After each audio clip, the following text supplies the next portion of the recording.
Hola, ¿qué tal? Bueno, bienvenido a un nuevo vídeo de Data Science for Business, el canal donde aplicamos Data Science a problemas de negocio. Hoy quiero hablarte de los dos tipos principales de proyectos que existen en este ámbito, ¿no? En el ámbito de aplicar Data Science a proyectos de negocio.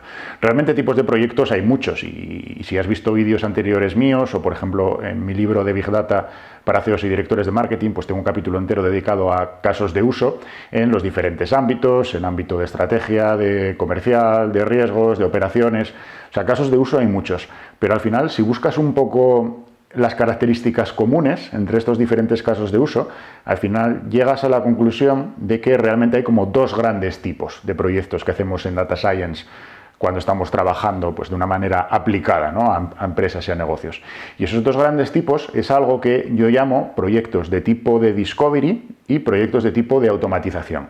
Y de eso es de lo que vamos a hablar en el vídeo de hoy. Voy a contarte un poco qué son este tipo de proyectos, en qué se diferencian unos de otros, y bueno, pues también las técnicas que utilizamos en cada uno de ellos, las diferentes metodologías y algunos ejemplos también de caso de uso, ¿no? Entonces, lo primero sería empezar explicando cuál es esta diferencia entre los proyectos de discovery y de automatización. Bueno, a grandes rasgos podríamos decir que los proyectos de discovery son aquellos en los que, por un lado, no tienes todavía mucho conocimiento de aquella cosa que vas a hacer, es decir, estás analizando datos de un sector nuevo, de un negocio nuevo que tú no conoces, o a lo mejor dentro de una empresa, de un sector que sí conoces, pero no conoces la realidad de esa empresa. O sea, para ti es como más desconocido dentro de Discovery, ¿no? Y por eso vas a tener que utilizar pues, unas técnicas, unos recursos analíticos que son diferentes a el caso de la automatización, que es un caso donde normalmente ya conoces el sector, conoces las variables que participan, conoces el negocio y básicamente lo que quieres hacer es coger eso y productivizarlo y escalarlo para que, bueno, pues comience a generar valor de manera mucho más masiva, de forma mucho más masiva a esa empresa en concreto, ¿no? Entonces, esta es un poco como la gran diferencia, pero ahora vamos a ir uno por uno y te voy a ir explicando concretamente pues, sus características, sus técnicas y demás. Vamos a empezar por la parte de Discovery. Aquí tengo pues, un poco mi chuleta para que no se me olvide nada. No sé si se lee muy bien desde la grabación o desde el vídeo, pero bueno, ya te digo, no es tanto de cara a que sea algo como muy estructurado, sino simplemente a pues que no se me olvide nada y tener un poco de guía burros durante el vídeo, ¿no? Por lo tanto, presta más atención a lo que yo digo que a lo que está escrito, que además seguramente con mi letra pues no lo vas a poder entender muy bien, ¿no? La primera cosa es, oye, ¿eso qué es Discovery? Entonces estaba diciendo, pues mira, Discovery son estas situaciones donde te enfrentas a algo nuevo y también lo que intentas es obtener resultados desde un punto de vista más estratégico, más de negocio. O sea, no intentas tanto definir una solución, implantar un sistema, algo que sea muy operativo, sino que lo que buscas es esto que se llama un poco, en esta palabra un poco críptica, ¿no? Que se llama insights, que viene a ser algo así como, oye, esto es algo que yo no conocía, que gracias al análisis ahora ya lo conozco y que realmente pues me genera un impacto cualitativo, ¿no? Poner en práctica este nuevo conocimiento que he visto que estaba en los datos pero que yo realmente no lo conocía va a representar un impacto sobre mi negocio. Te voy a poner un ejemplo para que se entienda mejor esto. Uno de los últimos proyectos que yo he realizado para una pequeña empresa era concretamente un proyecto de Discovery y bueno, pues la empresa estaba en el sector de la salud, era un centro médico que funciona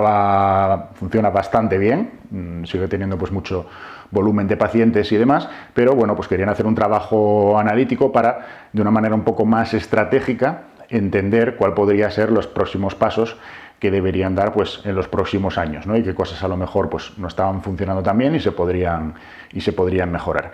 Haciendo cosas como las que te voy a contar a continuación, con todo este tipo de análisis y tal, una de las cosas que detectamos, que puede parecer pues una cosa realmente sencilla, pero es que en las empresas pasa así, las empresas están centradas en su día a día y muchas veces cosas que pueden ser incluso obvias para ellos desde el punto de vista de negocio, pero no se dan cuenta porque pues tienen que estar atendiendo su negocio del día a día, apagando los fuegos que puedan surgir en el día a día y, digamos, tu trabajo también como consultor pues es parte de esto, ¿no? Aportar una visión un poco más fría, un poco más numérica, un poco más analítica y ayudarles con este tipo de cosas.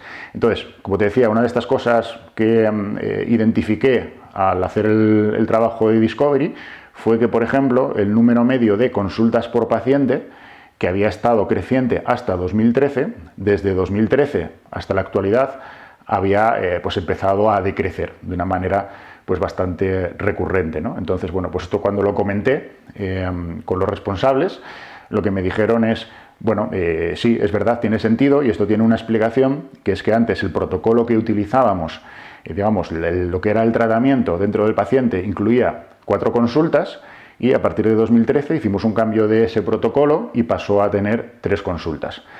Obviamente eso tiene sentido desde el punto de vista médico, pero desde el punto de vista de negocio, pues es un decremento en el número medio de visitas por paciente y por lo tanto también en el número digamos, de ingresos, ¿no?, que se generan a través de cada paciente. Entonces yo lo que les comenté es, vale, pero ¿tiene sentido el mantener, por ejemplo, algún tipo de visita, de consulta, de mantenimiento, de ver que todo está ok, de ver si es necesario volver a hacer algún tipo de tratamiento?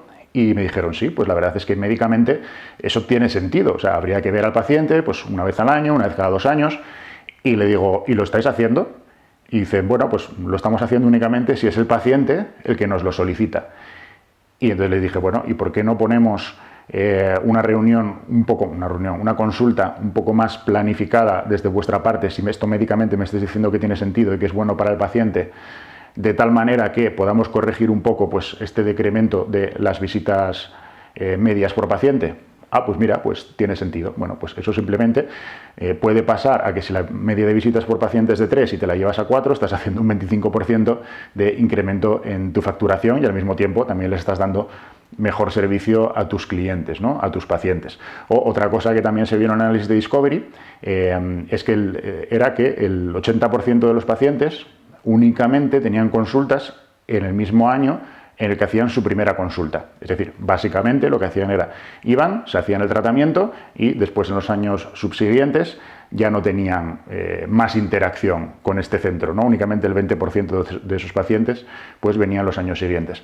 Entonces les hice la misma pregunta, ¿tiene sentido desde el punto de vista médico hacer algo, por ejemplo, como lo que hacen los dentistas, ¿no?, que cuando vas al dentista y te haces una revisión, en el mismo momento en el que tú te estás haciendo eso, pues el dentista ya te ofrece planificarte otra revisión para 6 meses o para dentro de 1 año, porque es algo que desde el punto de vista del cuidado dental tiene sentido, ¿no?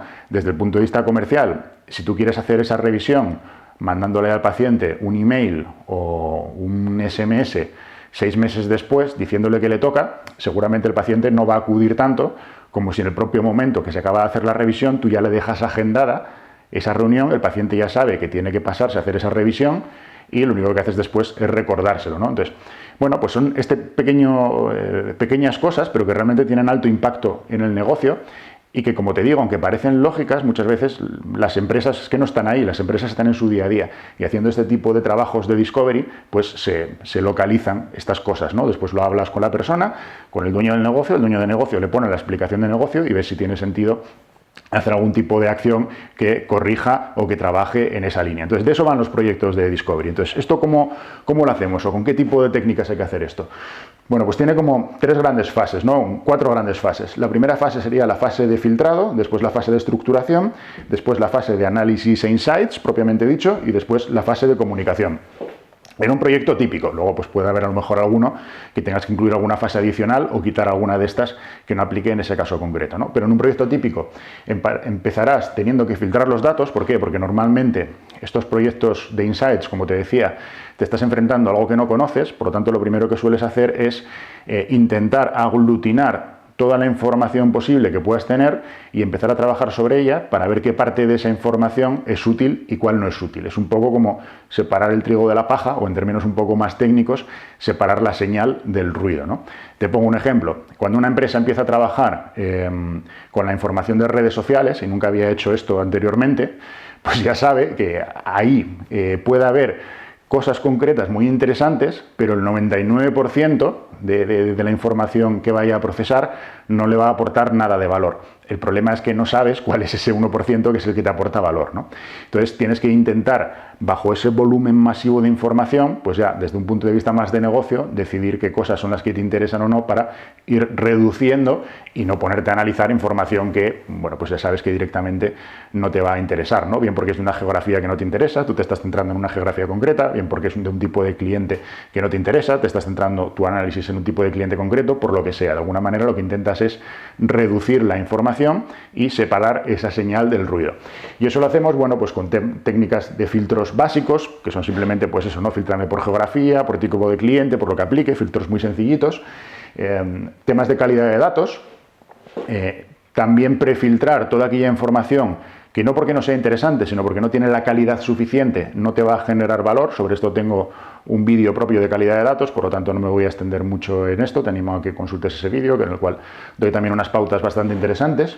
Y una cosa, por ejemplo, que creo que no había comentado hasta ahora, que es sobre todo trabajando con información no estructurada de formato de texto, bueno, pues aplicar tipos de expresiones regulares o técnicas de desambiguación. ¿Eso qué significa? Aunque suena así como muy complicado. En el ejemplo que te decía anteriormente, donde una empresa empieza a analizar, por ejemplo, información de las redes sociales, pues imagínate que eres un equipo del Ayuntamiento de Barcelona que quieres empezar a analizar cómo tus ciudadanos están opinando sobre la ciudad en redes sociales en diferentes ámbitos, ¿no? Sobre la limpieza, sobre la delincuencia, sobre el tema turístico, sobre todo este tipo de cosas que, por ejemplo, en Barcelona están de actualidad, la cancelación del Mobile World Congress, todo este tipo de cosas. Pues imagínate que quieres ver eso. Tú enchufas con las redes sociales, empiezas a recibir información y, claro, ¿qué es lo que te interesa? Te interesa hacer un filtro básico de toda aquella información que hable sobre Barcelona, porque lo que no se hable sobre Barcelona, que será el 99,9% de la información en la que accedes, no te interesa. A ti te interesa quedarte únicamente con las cosas que hablen de Barcelona. Pero, concretamente, si tú haces únicamente un filtro a nivel de, oye, que aparezca la palabra Barcelona, ¿qué es lo que va a pasar? Que ahí también se va a contaminar mucho, porque al mismo tiempo que habrá información sobre Barcelona ciudad, también puede haber información, por ejemplo, sobre el fútbol, ¿no? Sobre el Fútbol Club Barcelona. Sin embargo, a ti no te interesa analizar Fútbol Club Barcelona, a ti te interesan las cosas que vengan de Barcelona ciudad. Entonces, para eso hay unas técnicas que se llaman de desambiguación, que lo que te permite es eso, es desambiguar palabras que pueden significar varias cosas para centrarte específicamente en lo que tú quieres analizar, ¿no? Luego pasaríamos a la fase de estructuración, que esto básicamente consiste en preparar la información desde el punto de vista que la vas a necesitar después para el análisis. Pues aquí haces cosas como agregación a diferentes niveles. Si tienes información a nivel de contratos, a lo mejor la agregas a nivel de cliente. Si tienes información en 5 tablas, a lo mejor la agregas a una única tabla. Si la tienes información, por ejemplo, por hora, a lo mejor te interesa agregarla a una información por día. Bueno, pues este tipo de cosas, ¿no? Y el trabajo sobre la información no estructurada para estructurarla. Al final, en Analytics siempre necesitamos partir de una información estructurada que normalmente va a ser una tabla. Si tenemos una tabla, podemos aplicar todo el conjunto de técnicas analíticas que queramos. Entonces, ¿qué hacemos con la información que no es una tabla? Como por ejemplo información de texto, de vídeo, de audio, pues hay que hacer un preproceso que básicamente consiste en transformar esa información que no es una tabla en algo que sí es una tabla. Y aquí cada cosa tiene sus técnicas diferentes, ¿no? Pues para texto aplicamos una serie de metodologías de text mining, en la parte del vídeo pues analizan también los diferentes píxeles y eso va formando líneas, van formando curvas, como eso va formando después caras y haces un poco lo que se conoce como el feature extraction o la extracción de características. Bueno, pues cada cosa tiene lo suyo, pero a nivel de concepto, lo importante aquí en la fase de estructuración es que si tú quieres después hacer un análisis, normalmente vas a necesitar transformar la información que de partida no sea estructurada en algo que sea estructurado y a partir de ahí ya puedes aplicar todo el conjunto de técnicas clásicas de análisis, ¿no? Luego ya viene la parte de los insights, que es realmente la parte divertida, la parte donde obtienes todas estas conclusiones. Aquí una técnica que es la que más se utiliza es lo que llamamos las queries interactivas, que básicamente consiste en que la persona que está analizando, que idealmente debería tener un alto conocimiento de negocio, o por lo menos si no es de ese negocio en concreto, si un alto conocimiento de cómo se buscan patrones que tengan impacto de negocio, ¿vale? Pues eso, con una mentalidad un poco analítica de negocio o de consultoría, si quieres verlo así, y lo que hace esa persona básicamente pues es ir lanzando diferentes preguntas contra los datos, ¿no? Oye, calcúlame la evolución, pues lo que te decía antes, calcúlame la evolución del número medio de consultas por paciente, quiero ver cuántos pacientes vienen el primer año pero no vienen el resto de los años, quiero ver cómo se han ido incrementando o decrementando los ingresos en las diferentes geografías, en lo que sea. Entonces, es un formato de preguntas, de queries, que realmente no es complicado analíticamente, pero sí que tienes que saber lo que estás haciendo desde el punto de vista de negocio. Y ahí va a ser donde vas a obtener los principales resultados. Y en esta fase es donde quizás hay más parte de arte que de ciencia. Y como te decía antes, es importante que el analista pues tenga un mindset muy de negocio y de buscar las cosas que sean relevantes y no únicamente cosas que a lo mejor pueden ser estadísticamente interesantes, pero que no aportan para el objetivo de negocio que es el que estás intentando conseguir, ¿no? Y luego está la última fase, que es la fase de la comunicación, que es yo creo que mucho más importante en estos proyectos de Discovery que en los de Automation, que después te explicaré, porque aquí, como te decía, es un enfoque mucho más de negocio, es un enfoque mucho más estratégico. Por lo tanto, cómo tú comuniques, seas capaz de comunicar esos insights que has obtenido, pues van a marcar también un poco la diferencia, ¿no?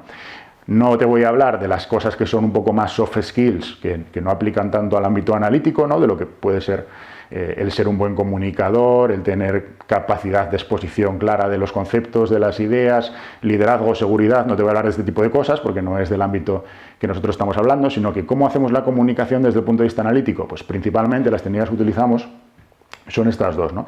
La visualización y los informes. La visualización es cómo podemos hacer gráficos que comuniquen muy claramente lo que nosotros queremos comunicar y que guíen a la persona, al receptor, focalicen como si pusieras un foco de luz, ¿no? En lo que realmente, en ese insight que tú has descubierto y que es donde tenéis que poner y prestar la atención. Y esto de nuevo pues también tiene bastante parte de ciencia porque, bueno, pues requiere que con la herramienta que estés utilizando estés bastante suelto en la parte de generación de gráficos para hacer exactamente qué es lo que tú quieres, pero también tiene bastante de arte, ¿no? De saber exactamente, oye, pues no sobrecargar un gráfico, focalizar las cosas importantes, quitar todo aquello del gráfico que no sea importante, etcétera, etcétera.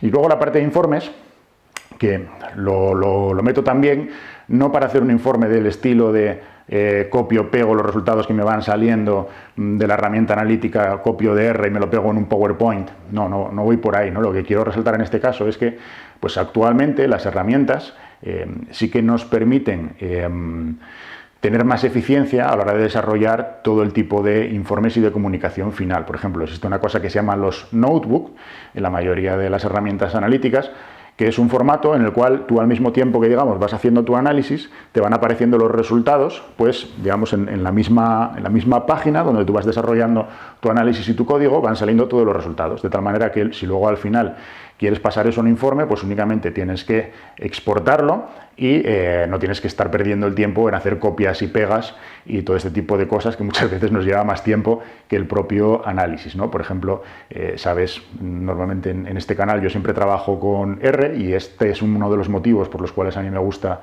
mucho R, porque la parte de R Markdown pues me permite hacer una exportación de informes muy eficiente y al final comunicar el trabajo analítico sin tener que estar haciendo trabajo de bajo nivel de copia, pega, formatea, ¿no? Entonces, bueno, esto es lo que es un proyecto de Discovery. Te he puesto el ejemplo del centro médico, otro tipo de ejemplos para los que se puede utilizar también este tipo de técnicas, para lo que se utilizas, por ejemplo, para hacer segmentaciones de clientes, cuando todavía no sabes muy bien qué existe en la cartera de clientes de una empresa, ¿no? Cuáles son mejores, cuáles son peores, cuáles tienen más potencial, cuáles menos. Utilizamos este tipo de aproximación.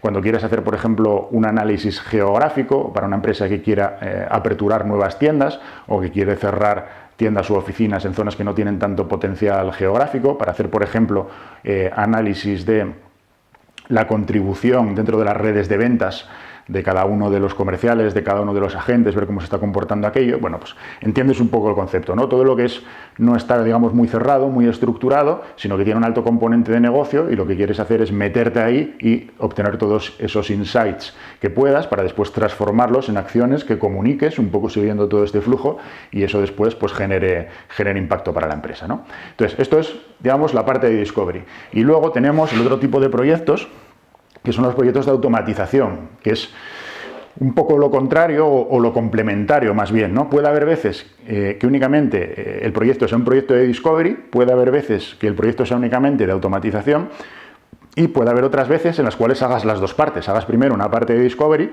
con esa parte de Discovery descubras las cosas que son, digamos, las más importantes y ya después lo que hagas es automatizar ese proyecto para que eso de alguna manera se productivice, ya no tengas que invertirle recursos manuales, sino que se quede pues eso productivizado, automatizado y además permita un escalado dentro de las empresas, ¿no? Y algunos ejemplos dentro de la parte de automatización, bueno, sobre todo tenemos estas tres grandes técnicas, ¿no? Tenemos los modelos predictivos, la simulación y la optimización. Digamos que los modelos predictivos es la base de todo. Los modelos predictivos lo que significa es cuando queremos predecir la probabilidad de que ocurra algo en base a toda la información que tenemos en otra serie de variables, pues por ejemplo, ejemplos clásicos son la probabilidad de que un cliente me compre, la probabilidad de que un cliente anule la póliza, la probabilidad de que alguien al que le haga un préstamo no me devuelva ese préstamo, la probabilidad de que una operación sea fraudulenta, etcétera, etcétera. Y no únicamente en predicción de probabilidades, también desarrollamos modelos predictivos para predecir, digamos, variables en continuo, ¿no? Por ejemplo, en el ejemplo del préstamo, no solo hago un modelo para predecir la probabilidad de que esa persona me lo devuelva o no, sino que además, en el caso de que piense que no me lo va a devolver, puedo crear otro modelo predictivo para intentar predecir la cantidad que no voy a recobrar, ¿no? Pues, por ejemplo, van a ser 5.000 euros, van a ser 10.000 euros o van a ser 20.000 euros. Entonces, esa es la base de todos los modelos de automatización, de todos los proyectos de automatización,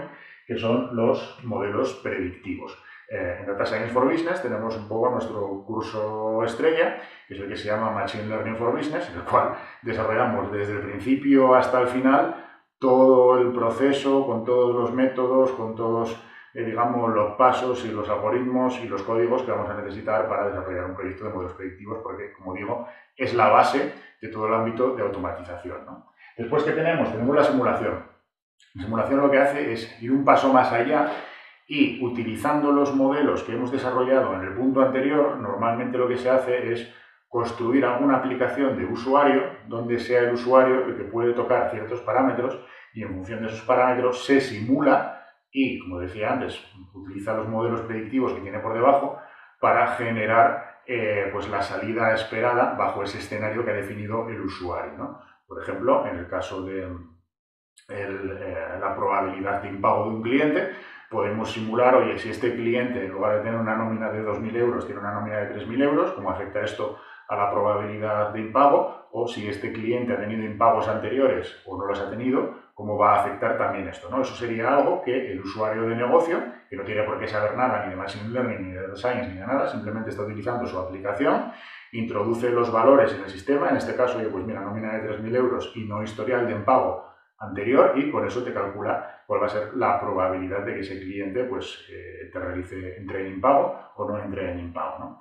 Y luego estaría la parte de optimización, que la utilizamos cuando lo que queremos no es tanto tener una persona que sea la que toma las decisiones de los diferentes escenarios y vea qué pasa, como hacemos en simulación, sino que en optimización lo que queremos es que el propio sistema tome sus decisiones en base a pues, unas restricciones de negocio que nosotros le ponemos, ¿no? Por ejemplo, esto es algo que se aplica en todos los sistemas comerciales que funcionan basados en datos automáticamente y que deciden qué acciones comerciales son las que se lanzan a los clientes y que pueden tener unas reglas parametrizadas donde tú le dices al sistema, oye, pues mira, los clientes de estas características o de estos segmentos no pueden recibir más de 3 impactos comerciales, de 5 impactos comerciales cada X tiempo, o le pones, por ejemplo, los costes de los diferentes canales, pues ejecutar una acción comercial a través de un canal presencial me cuesta de media 50 euros, hacerlo a través de call center me cuesta 18, hacerlo a través de email me cuesta 0,10, lo que sea, ¿no? Con esas reglas que tú le has metido al sistema, el sistema optimiza. Dentro del total de acciones comerciales que va a lanzar al mercado, pues te termina optimizando esas restricciones, ¿no? Cuáles le lanza a cada cliente en concreto para las restricciones de los clientes, cuáles lanza por cada canal para que al final salga un retorno positivo teniendo en cuenta sus costes, etcétera, etcétera. Entonces, bueno, espero que más o menos se haya entendido lo que son los dos grandes tipos de proyectos de discovery, proyectos de automatización, para qué los usamos, las diferentes técnicas que se aplican en cada uno de ellos, y si quieres dar un paso más, si esto te ha parecido interesante, hay una serie de cosas que te puedo recomendar, ¿no? Pues para que sigas con este camino, esta trayectoria.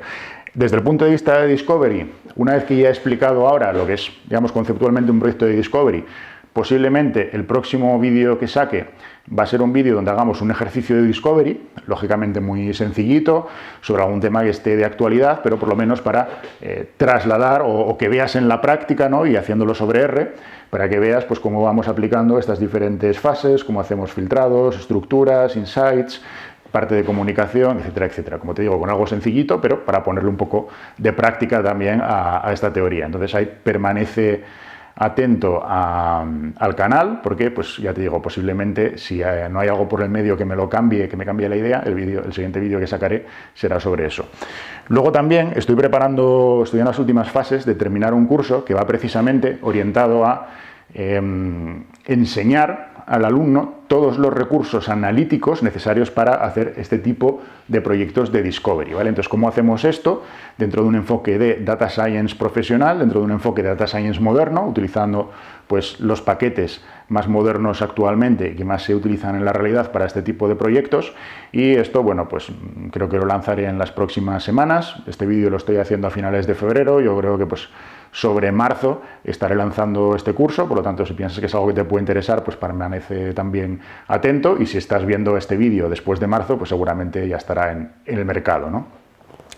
Y por la parte de automatización, pues ahí, por si todavía no lo conoces, ya lo he comentado varias veces en el canal, pero tengo pues un mini curso que es gratis, en este caso, que se llama Desafío Machine Learning, y que básicamente consiste en hacer un modelo predictivo del estilo de automatización para un caso de negocio de mantenimiento preventivo, donde tenemos que calcular la probabilidad de que se estropeen unas máquinas a partir de la información que nos dan ciertos sensores que existen en las máquinas, en las plantas, etcétera, etcétera.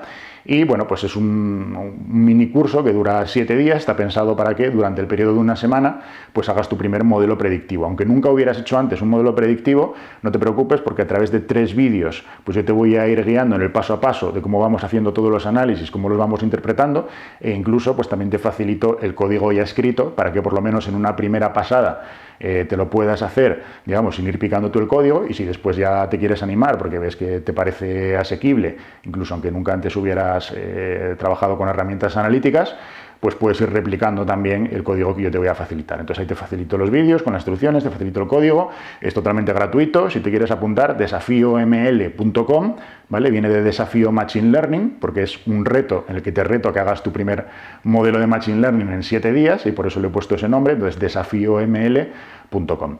Y nada más, espero que te haya resultado de interés y nos vemos en el próximo vídeo.